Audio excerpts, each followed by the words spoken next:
didn't learn nothing from the boycott when it comes to Bud Light. They didn't learn nothing. You know, this is the commercial for the Ford Raptor truck. Look at some of these comments, man. I hope America boycotts Ford like they did Anheuser-Busch. Like, you know what I'm saying? Like, when is they gonna learn, man? Look at that. It's nobody business what they do in the privacy of their bedroom. They said now they won't shut up about it, and if you don't celebrate it, they try to get you fired. Come on, man. Look at these comments, man. Normally, I don't,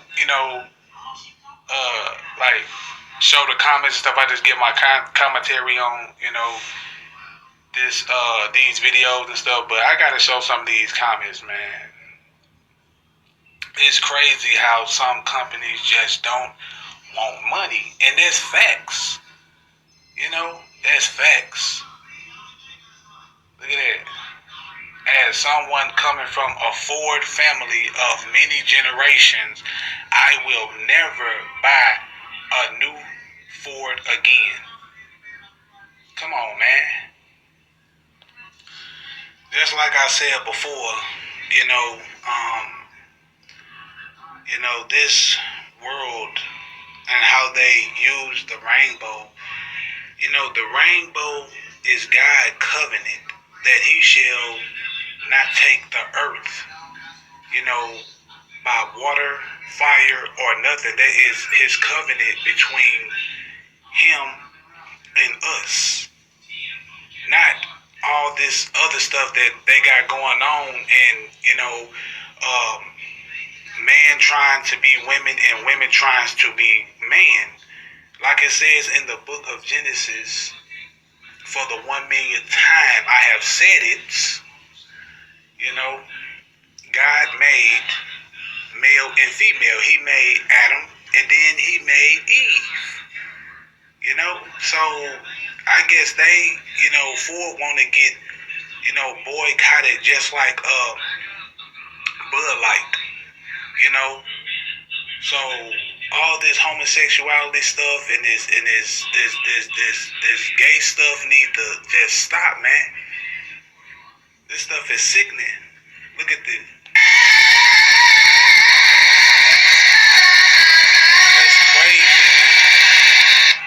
The book of Genesis, that's chapter 1, verses 27. So God created man in his own image. In the image of God created him, male and female. He created them. Point blank, period. What is God's covenant with the rainbow? I establish my covenant with you. Never again will all life be cut off by the waters of a flood. Never again will there be a flood to destroy the earth. I have set my rainbow. I have set my rainbow in the clouds, and it will be the sign of the covenant between me and the earth. This is what the rainbow stands for. You know what I'm saying? This is what the rainbow stands for. And anyone else, disapproves, y'all need to go see God and pray to him. Because this is what the rainbow stands for, not that other crap they got going on. God bless y'all.